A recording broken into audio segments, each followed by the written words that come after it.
దేశంలో దరిద్రం ఏంటంటే హిందువులను ఊచకోత కోసి పంపించిన పాకిస్తాన్లో పార్ట్ బంగ్లాదేశ్. బంగ్లాదేశ్ 71లో కదా విడిపోయింది. అంతకుముందు పాకిస్తాన్లోనే కదా ఉంది.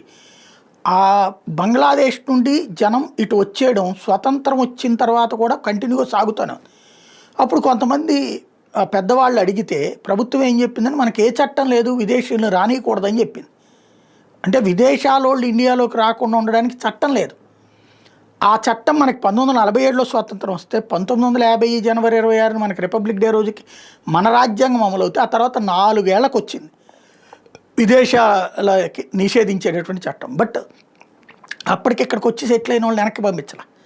ఇంకోటి అస్సాంలోనే ఇప్పుడున్నటువంటి ఈశాన్య రాష్ట్రాలు ఉండేవి. అట్లాగే బెంగాల్ వాళ్ళు కూడా బంగ్లాదేశ్ వాళ్ళు అది మాది అనే ఫీలింగ్తో ఉండేవాళ్ళు.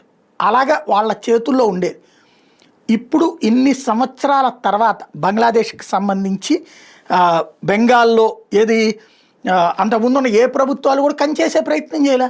అందుకనే బంగ్లాదేశ్ అంటే వేరే దేశం అని బంగ్లాదేశ్ వాళ్ళకి అనిపించదు, మన వాళ్ళకి అనిపించలేదు. అక్కడికి వెళ్ళిన వాళ్ళందరికీ తెలుస్తుంది. ఈవెన్ యూట్యూబ్లో వీడియోలు కూడా కనబడుతుంటాయి. అలాంటి సిచ్యుయేషన్ నుంచి ఇప్పుడు అందువల్లనే బంగ్లాదేశ్ ఇన్ఫిల్ట్రేషన్ అన్నది సహజ సిద్ధంగా జరిగిపోయింది. ఇప్పుడు దాన్ని కంట్రోల్ చేయడానికి మోడీ సర్కార్ వచ్చాక చేస్తున్న ప్రయత్నం. వాజ్పేయి టైంలో ప్రయత్నించారు, కానీ అప్పుడు అడ్డాలు పడ్డారు అక్కడ లోకల్గా ఉన్నటువంటి కమ్యూనిస్టులు.